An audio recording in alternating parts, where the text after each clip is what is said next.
Hello everyone and welcome to this instalment of Burridge and Tom Rambling On. My name is Tom and as always I'm joined by my good friend Burridge. Yes, hello, that is me. I hope you're all having a healthy day. Healthier than I have been, anyway.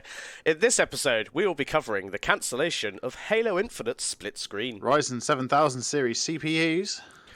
And Apple's far out of vet, man. Yeah, it's not much this week, but Burridge has been ill. And there's been global events going on.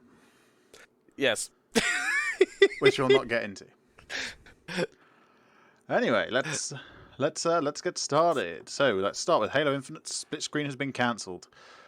Yeah, that's really annoyed everyone apparently. I think it was 5 years ago. Phil Spencer said that. Oh yeah, every Halo game will have split screen from here on out, and they've already cancelled it. So, good job, boys. Didn't take long for Microsoft to yeah. upset people. The player base is very upset with 343 Industries. To be fair though, it does seem that the people who run 343 now don't have any idea what Halo is. Oh dear. See, I've not really been following it. I've not played a Halo game for a very long time, so I played a bit of Infinite. Only the story bit though. They will focus on the live service. What a surprise. Yeah. I wonder which one is making the money. Good news, everyone. You can get battle passes now. Much that's like right, Overwatch the live 2. service. Oh, God. That'll be a fun one when that comes out. Ironically, I'm looking forward to it. Because I like the idea of not having loot boxes shoved down the throat. Yeah, but the thing is now is they're going to make it so you can unlock the new heroes by either grinding through the game or buying the battle pass. I mean, yes, And that's the fine. new maps, I think, as well. I'll just stick to Mercy, okay? Yeah. It's a shame as well because they're I'll basically getting rid of the old game for the new one. But anyway, that's not Halo, that's Overwatch. A different Microsoft product. Yes. Yeah, so in 2015, Phil Spencer said Halo 5 didn't have local couch co-op in part because people generally prefer to play online instead of locally. We see and this is a direct quote, we see the robustness of what Xbox Live is today, and where people are playing across Xbox Live at your house, me at our house. We know that, well, okay, this quote we know that's the vast majority. Oh, okay, people cooperatively playing in two different locations is basically what he was saying. I mean, has he thought that maybe there was some global issue going on in the last couple of years? Yeah, this was all a 2015 quote, so... But still, okay. You know. Oh, yes, you're right, yes. But, sorry, the dog just appeared in my room. Thing is, I do get it. Yeah. I think it makes sense. It's going to upset people.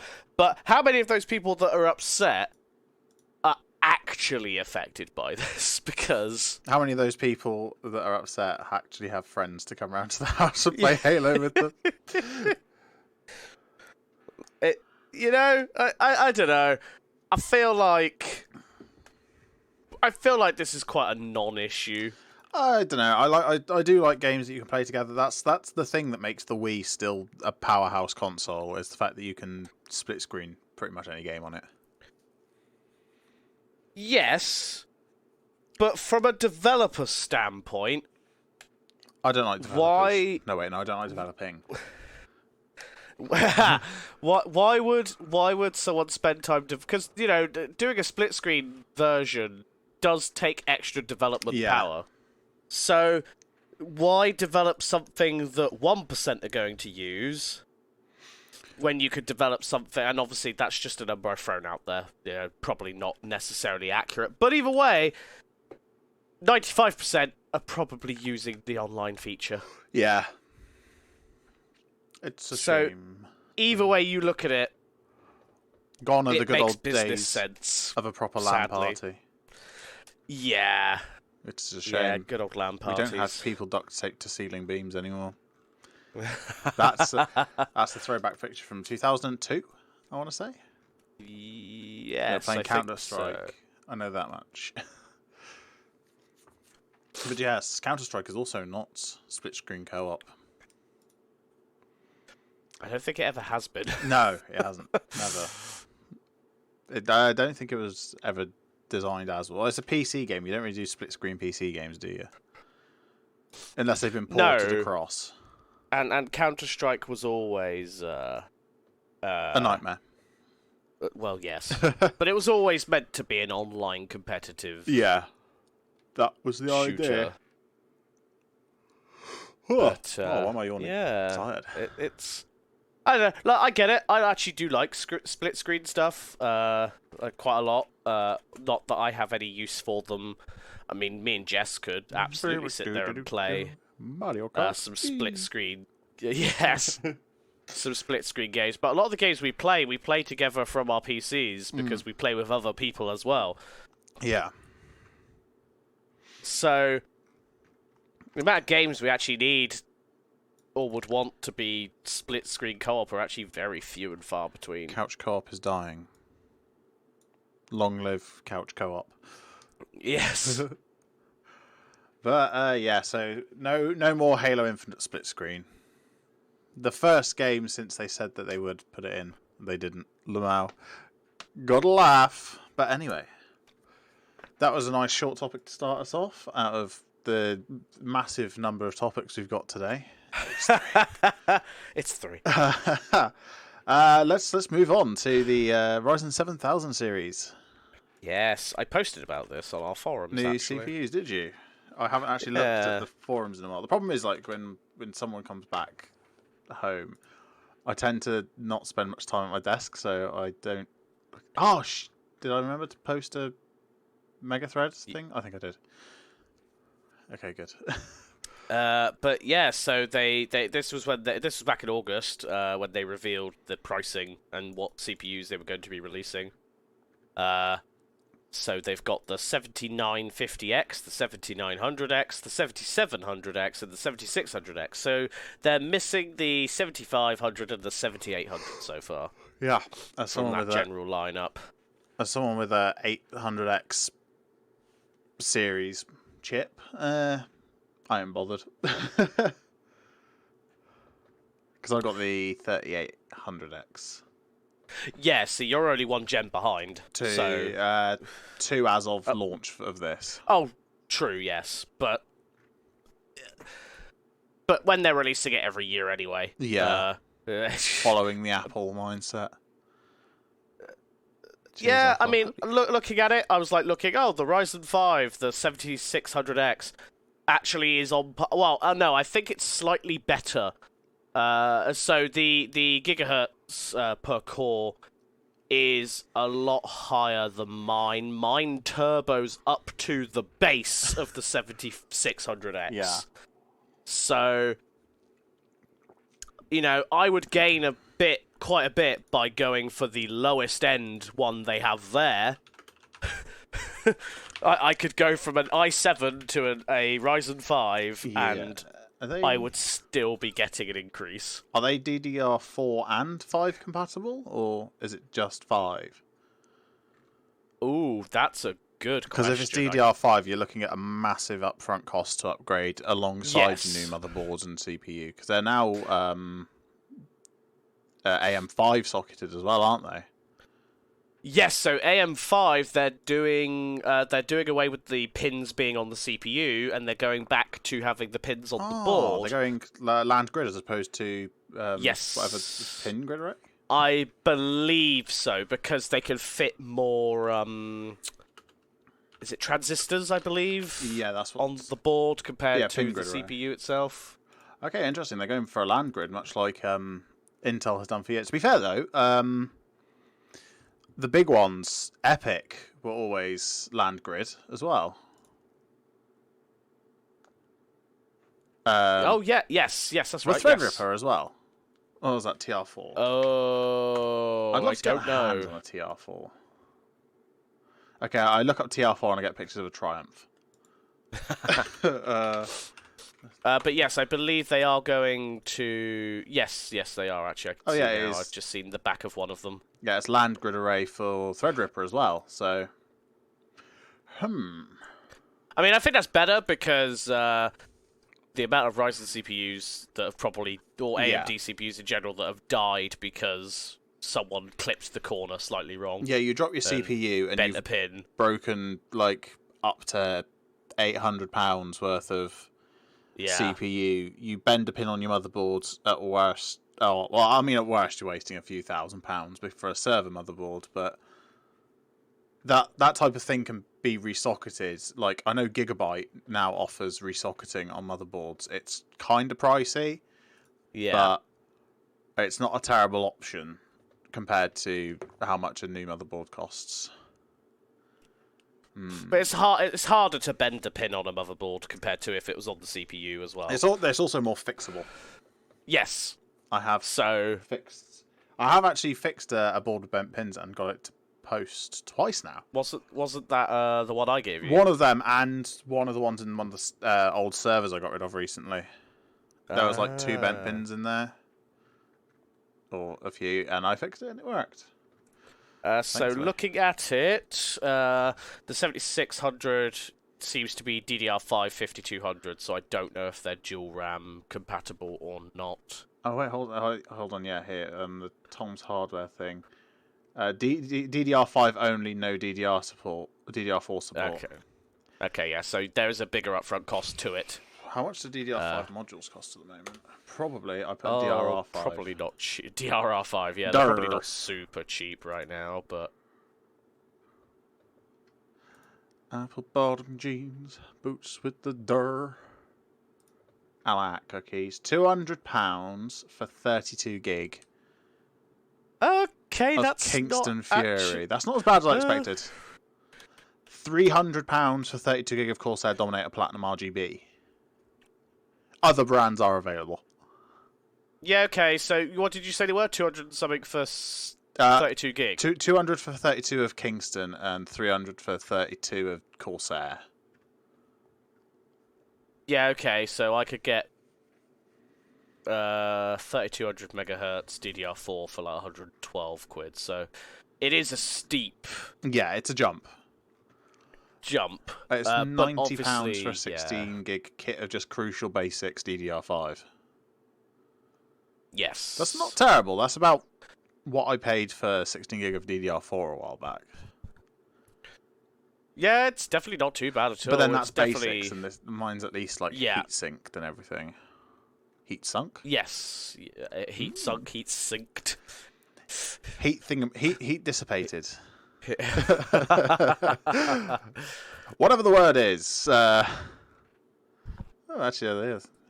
So yeah, it's quite a steep increase to have to pay for new RAM at the same time as well. Because like at least if I went up, I could use everything in my current system with a not a 7th gen, a 5th gen, or a 5000 series Ryzen. I think. Yeah. Because that was AM4 as well. That was the last of the AM4s. Yes. Yeah, the only thing you might have a slight issue with, depending on drivers, is the motherboard BIOS. But I have a known working chip which I can flash it to the latest anyway. Yeah, okay, so you would be fine. Yeah. See, in my case, I could also upgrade my CPU without changing anything else. I could go to the 9700 or even the 9900K. Yeah, because they didn't do without a change. They didn't do what they used to for extreme editions. Yeah. So I'm on the 8700K currently, which is a very good chip, even to this day. Like, the only thing I really need to change out in my system, I would say, just because of the higher frame rates I play out these days, is probably the graphics card, if I'm honest. Yeah. Ouch.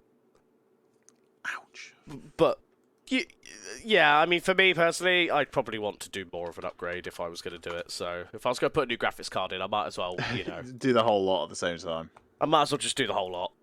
Because my computer is not exactly a young girl anymore. Young girl, Gary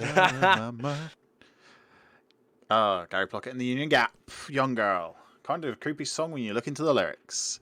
Yeah, I'm just having a look. It's about £600 if I wanted to get a 5950X, which is the top tier that my motherboard could handle. Yeah. But if I was doing that, I'd probably want to go for. I'd probably want to swap out my motherboard for one of the X series chipsets. Yeah. as opposed to the B series it's got on there now. Bloody B tier chipsets. But no, yeah, it's a hell of an upgrade. Anyway, what else do we have to know about this? We've just been talking about RAM now for 5 minutes. X600 series chipset, so X600s or your B600s. There is also... Actually, there's no A series chipsets in there, which are available on older motherboards. Yeah. But it's like A series tend to be aimed more at system integrators, I think. The amount of cache they've got on these new chips. Siri, fuck off. Oops, shit, I swore. It's such a reflex now to tell Siri to go away very impolitely. I'll try and bleep that. Yeah. The amount of cache they've got is ridiculous. Yeah. 38 megabytes on the lowest, like one they've announced. Cache. L2 and L3, that's not even L1. Yeah, that's not even L1. And the best thing is, I've got 12 megabytes of mine. I don't know how much mine's got. Does it say on performance? I have 12 kilobytes of cache at L1, 4 at L2, and 32 at L3. Megabytes for the 2 and 3. That is. Yeah, no, my biggest one's like 12 megabytes, I think. Yeah, so looking at it, they're running slightly more on TDP. Yeah. We're going back to the days of AMD being space heaters. Yeah, but they're giving it to you in two numbers. So they're giving you TDP, and then they're giving you a max TDP. Yeah. So generally, for general usage, you're probably not going to see much higher TDP over your old one. But if you then decide to ramp it up a bit, then you'll be seeing more of the top end of the TDP it allows. So like 230 watts for the 7950X. Which, of course, is indicative of thermal power that it outputs. It's not strictly an indication of how much power it draws. No. Which is something some people get hung up on sometimes, I've noticed. Is that... Oh yeah, here you go. I've got 12 megabytes of cache. 12 megabytes of cache, nice. Is that L3? Or L3 and L2 combined? It's just cache. 12 megabytes of Intel Smart Cache, that's all it says. Right, okay. So, it's probably like 8 megabytes of L3, and something ridiculous like that, probably. Cache is always good, though. The more you can fit in cache, the faster your operations will operate, or something. Oh, and 95 watts for my TDP, so I wouldn't really be increasing my TDP much by going much newer, which is actually quite good when you think about it. Oh, actually, one interesting thing. Just as a side point about the 7000 series, even AMD chips, is they are 5 nanometers now. Yeah. Which is actually smaller than I thought they were aiming to get desktop lithography. Well, it's 5 and 6 nanometers, according to this article. So there's 5 nanometers for a certain part of the chip and 6 nanometers for another part of the chip. I bet it's 5 nanometers for performance cores and 6 nanometers for efficiency cores. TMC N5 used for compute die. Yeah. Yeah, okay. Yeah. So then for the standard one, it's 6 nanometers, I believe. For whatever each package is doing. It uses slightly different architecture. But yeah, I thought like both Intel and AMD were like quite happy to leave it at around the 7 nanometer mark, because I think they're very much approaching the limit where quantum superposition becomes an issue. Yes, which you don't really want. I mean, they don't send like super fine chips like this into space really. Because solar radiation can cause what's called bit flipping, which where it should be a 0, it'll be a 1, or vice versa. It's bit flipping. Yeah, good fun, isn't it? Oh, holy smokes! Okay, yeah. So the up to 230 watt TDP, just to go back to that, The previous limit for Ryzen 5000 series was 142 watts of thermal energy. So that's nearly 100 watts of increase. Yeah. In fact, that's 88 watts of increase, if my math But is imagine correct. the overclocking capabilities of that. Yeah. Well, I think overclocking capabilities might be a bit lower now because of how much extra heat it's outputting. You're going to need to like beefier coolers to get a more stable high overclock on them. Time to go. It's going to bring back the community of people that turn air conditioners into computer coolers. Oh yeah, I'm always up for that. Off to the scrapyard, buy an old fridge. Yeah, I love seeing stuff like that. It is cool. It's not something I'd ever really want to try myself. Although saying that, I can do plumbing, so Burridge and Tom video idea. Yeah. Oh yeah, true. Maybe. Or rip an air conditioner out of a car or something. Yeah. Yeah. Let's do it. Yeah. All right. And then we'll cool our server with it. Yeah. We'll call the cube server next to me the 150 watt total power draw cube server. Yeah. With an N40L, with a Turian 2 or something. Yeah, let's do it. Yeah, AMD. Hold on, I'm actually just going to look up what the thermal output is of the AMD Turian 2 that's in that server. I think it's not much. It has 512 kilobytes of level 2 cache. That's how.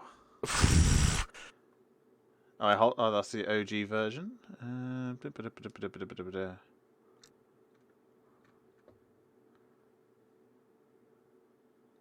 Level 2 cache. Where thermal thing? Tell me. Holy smoke. Yeah, apparently it's like 45 nanometers or something. The Turian. Oh, 25 watts. Or 35 watts. We could get that down to some nice low temperatures with an air conditioning unit. We could do. Oh yeah. We could do Sub-Zero by a lot. We just put the whole thing in the freezer. It'll do the same thing because it's not great. I'm not gonna lie. Just do what people did with their Xboxes 360s when they got the Red Ring of Death, stuck it in a freezer for an hour, cooled it down, and then back it goes. Meanwhile, the opposite was true for when you got the Yellow Light of Death on the PS3, where you had to take the motherboard out and bake it in the oven. Oh yeah. Or in my case, take a heat gun to it, because that's what you're supposed to do for solder reflow. Still haven't got one working properly yet, but I've not really been working on it. I've been stressing about other things. Oh yes, true. But yeah, new Ryzen CPUs. Way. Intel when? We'll see how good they are when they actually come out. Of course. Well, probably not personally. Well, no, not anytime soon. But although if AMD want to send us some chips to definitely review, 100% review. Yeah, 100% review. Some motherboards and RAM would also be nice. If any companies also want to send us some nice powerful power supplies to run it all as well, that would be greatly appreciated. Anyone want to send me a computer? At this point. Because I don't know if my current power supply could actually... My current power supply could not handle like a decent tier 3000 series graphics card and a modern chip probably, because I'm only running a 550 watt. And power draw on this current generation of NVIDIA graphics cards and next generation. Next generation is apparently looking quite spicy. Oh yeah. Oh boy, I can't wait to toast everything on my graphics card. I'm going to cook... What do you want for breakfast, son? Eggs and bacon? Sure, power up the gaming rig. Time to get cooking. Okay. Speaking of things we can't afford, Apple. Yes. Hello, Apple, my cruel master. Tim Cook, if you want to send me money or phones or anything with the Apple logo on it, really, except a bill. I would appreciate it. So, did you watch the keynote when it happened? I did not, sadly, Not, because you no. were plagued. I was very ill this last week, so... Yep. Well, week and a half, actually, now. I was going to say something. I'm not going to say it.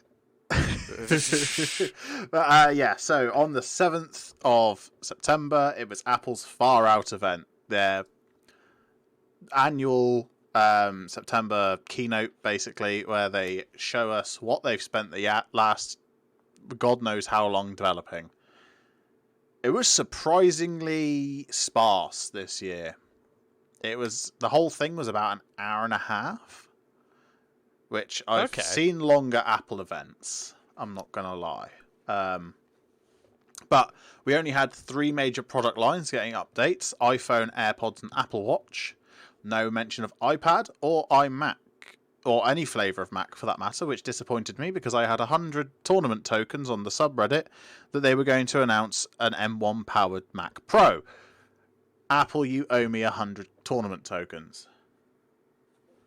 So let's kick things off. We'll go in the order that I did. I watched it as it happened, live, made notes on my phone. So it starts with Tim Cook stood on the lawn in front of what I think might be the cafeteria at Apple's Big Donut in California. He said, "This is something only Apple can do," when referring to connectivity between devices. I've seen Samsung do the same. Yeah. I'm not gonna lie. I've seen OnePlus do the same. So, there was before they actually got into announcing any new products, there was a little showcase of Apple Watch's emergency call features and atrial fibrillation detection, like with a bunch of letters that people have sent to Apple saying like, "Yo, thank you, this feature saved my life." Like one of them was a city sanitation worker in the United States got stuck in the back of in the compactor section of an American garbage truck, and he used his Apple Watch to basically emergency call the driver to say, "Don't compact or I'll fucking die." Which fair enough use. But yeah, that was like a cute little bit. And then they announced the first new product in the lineup, the Apple Watch Series 8. So, did you know that the Apple Watch has been the best-selling smartwatch for 7 years in a row? Really? Yeah. Bloody hell, okay. I can see it believable because it's like Apple's the only one in the iOS space. And actually, Apple phones are now the most popular in the US. Apple have a bigger market share than Android now in the United States, which is kind of nuts. Wow. That's crazy. That's a crazy turnaround. Yeah, it is. But I think like Apple have put a lot more effort into everything over the past few years. I feel like around this S6 and S7, it kind of got a bit lackluster. They're putting more effort in now. I mean, we're still not seeing huge leaps in anything, but it's getting better. So, the Apple Watch Series 8 will feature an always-on display. It is swim-proof, dust-proof, and crack-resistant. Allegedly, no talk of its resistance to other narcotics. Sorry, I had to make the joke. Yeah. So basically the same as every other Apple Watch up to this point. They've all been swim-proof. Although they did have an epic visualization of a feature that I've seen on the watch and not had the opportunity to use. It's when you wear it swimming, to blast water out of the speaker grills, it vibrates the speakers at high frequency to basically push air and water out of those grills, which is quite cool. Really cool. To go alongside medical ID, which is where you have your medical information on your watch at the time. Why is this doing this? Stop it. Sorry, my notes app's misbehaving. It has an ECG, blood oxygen, and a new feature of a body temperature sensor. In fact, it has 2 temperature sensors, one directly under the screen on the front and one up against the skin on the back, which is basically used to make sure that your body temperature is accurate when measuring so that it's not thrown off by like a high external temperature. This actually allows tracking of what they call biphasic shift, which is something related to women's periods, basically. Or as they like to just refer to it in Apple, women's cycles. Right. Yeah, they refer to it as like when you can track your cycle using like some medical stuff I don't understand. I'm not a medical person. But yeah, and in fact, at the end of that segment, they directly shouted out to period tracking data's privacy overall, which is of massive concern in the US at the moment. Well, yeah. I mean, yeah, I wish it was more of a concern everywhere, but... Well, it's only of a massive concern in America at the moment because it's being criminalized in several states for women to make their own medical decisions. Yeah. Oh, yes, of course, yes. Yeah. Also new features, there's a car crash detection feature.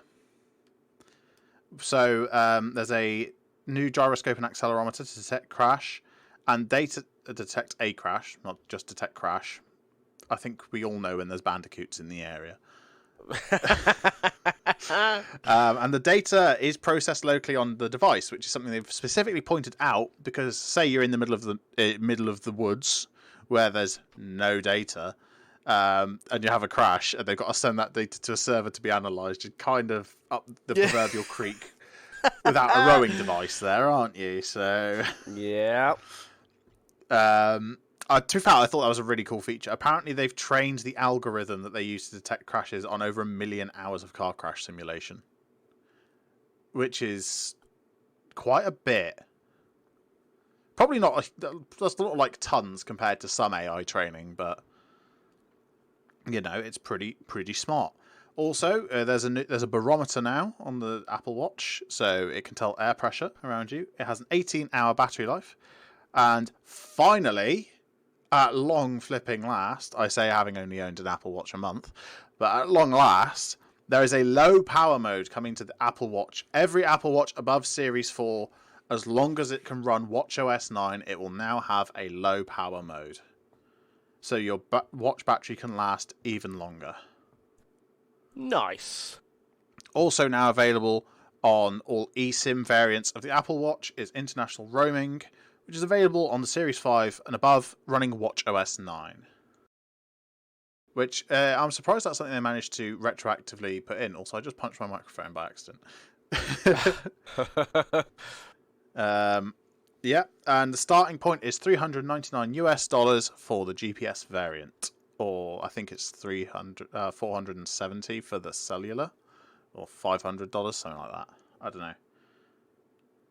But yeah, new series of Apple Watch as predicted. They come out every year like iPhones. What surprised me was what came up next, which was the Apple Watch SE2, which has all the same features as the S8.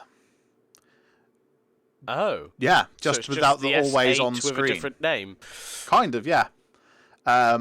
It's basically like I think in America they're trying to market it towards parents who want to get their kids a smartwatch for whatever reason. Right. They literally was like the Apple Watch SE is the perfect device for a family setup, so your kids can have an Apple Watch before they have their own iPhone.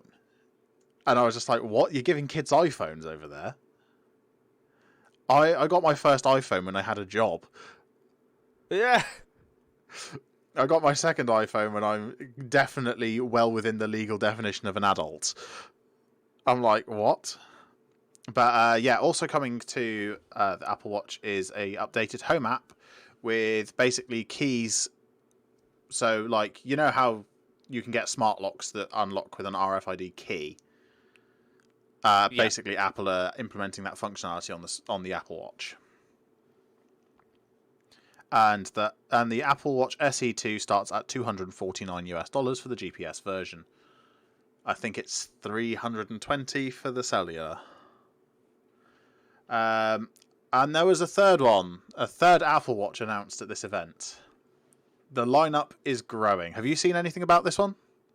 Nope. The Apple Watch literally haven't Ultra? seen anything. You haven't seen anything, okay. No. The Apple Watch Ultra. I'll send you a picture of it. It looks terrible. Oh god. Well, it doesn't look terrible, but it just doesn't look great. It's obviously designed for extreme adventure. It's basically advertised by, like, in the clip for it, they had a whole bunch of people. See, none of the pictures really do it justice of how bad it looks, which is a shame. But yeah, they had like a whole bunch of people, like people who are known for climbing mountains or doing ultra marathons or doing like ultra deep sea scuba diving. I'll just send you the link to the Apple page for it because that might have like an animation or something on there. But it doesn't look nice. I mean, it looks like an Apple product still, of course, because it is an Apple product. But oh god, how much bigger it is on the wrist. I mean, like, screen size, yeah, I could agree that can be bigger. But just how much bulkier it is overall. I mean, obviously they've made the design choice.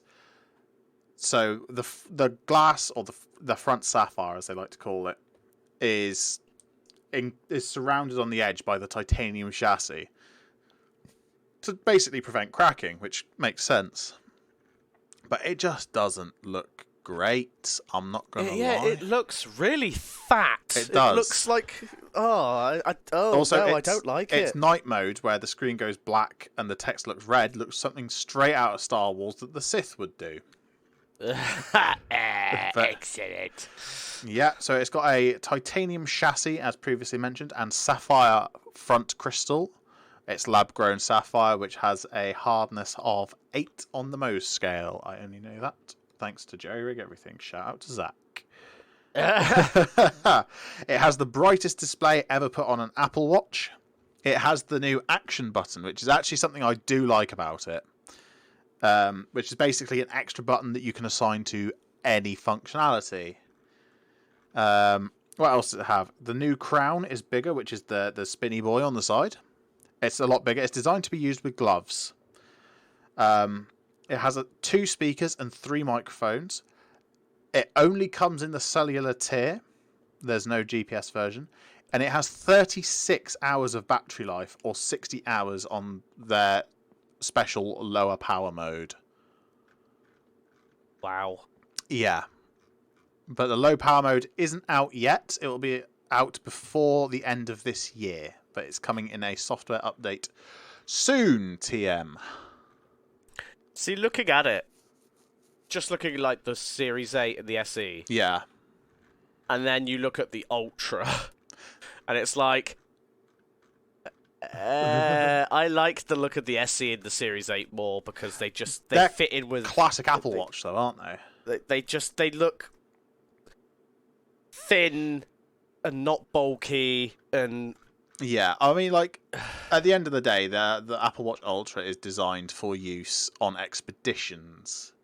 So, like, it is water resistant up to 100 meters depth, which is quite impressive for an electronic device that isn't purpose designed for that. You can use an app called Oceanic Plus, which is basically turns your Apple Watch into a diving computer. So you can use it to, like, track your depth, your air remaining, and whatever. I think, I don't really know. I don't dive. Why would I fall out of a perfectly good boat? Yeah. But yeah, coming with the new Apple Watch Ultra is the new Wayfinder face, which includes, as well as the time, it includes compass, altimeter, latitude and longitude, and a whole bunch of other information. It's actually quite impressive how much information they've crammed into one watch face. There's also new watch bands, the Alpine Loop, the Trail Loop, and the Ocean Band, which are obviously aimed at different markets. You want the Ocean Band if you're doing diving or extreme water sports.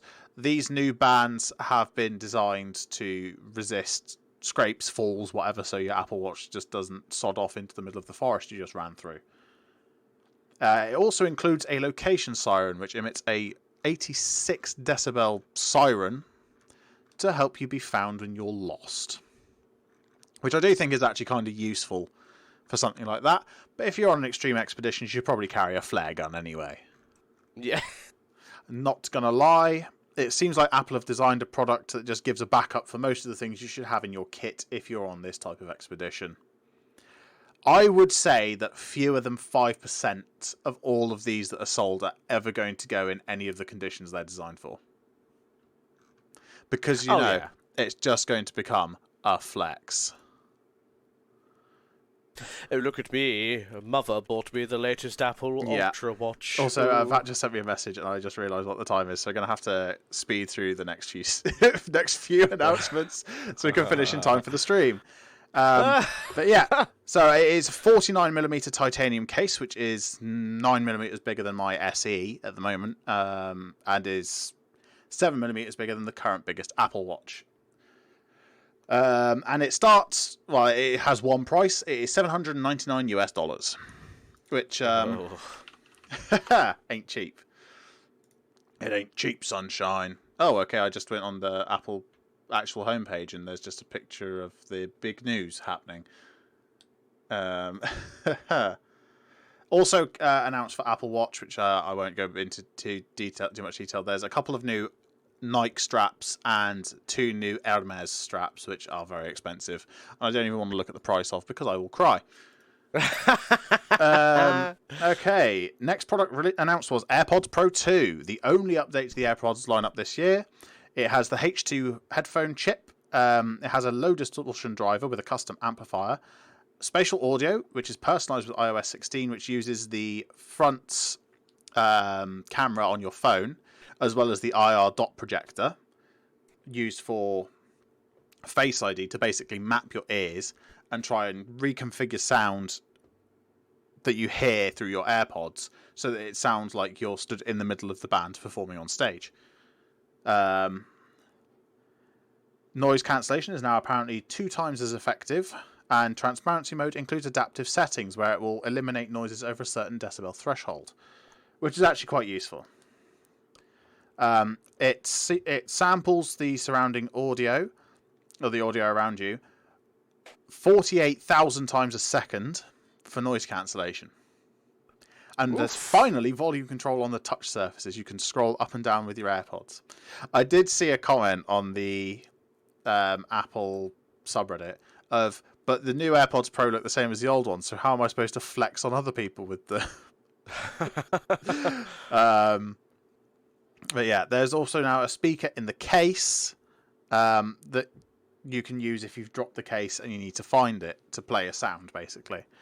And the Apple Watch charger can be used to charge the case at long last. And they are $249. I do like the fact that Apple don't put like 99p on the end of it. Yeah.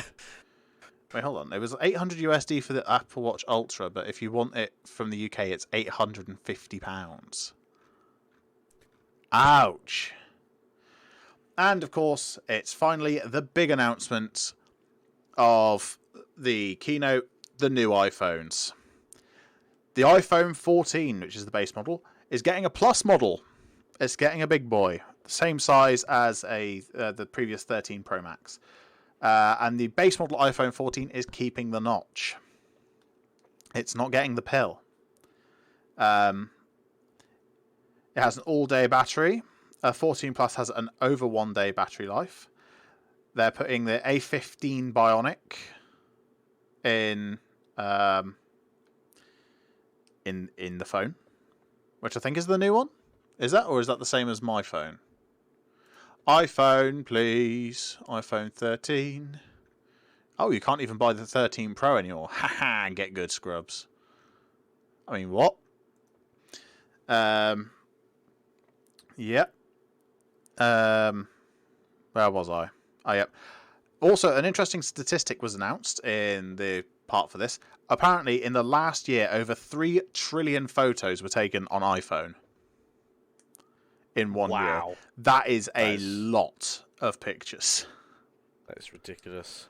The iPhone 14 base models will have a 12 megapixel main sensor with an f1.5 aperture, which means something that I don't know.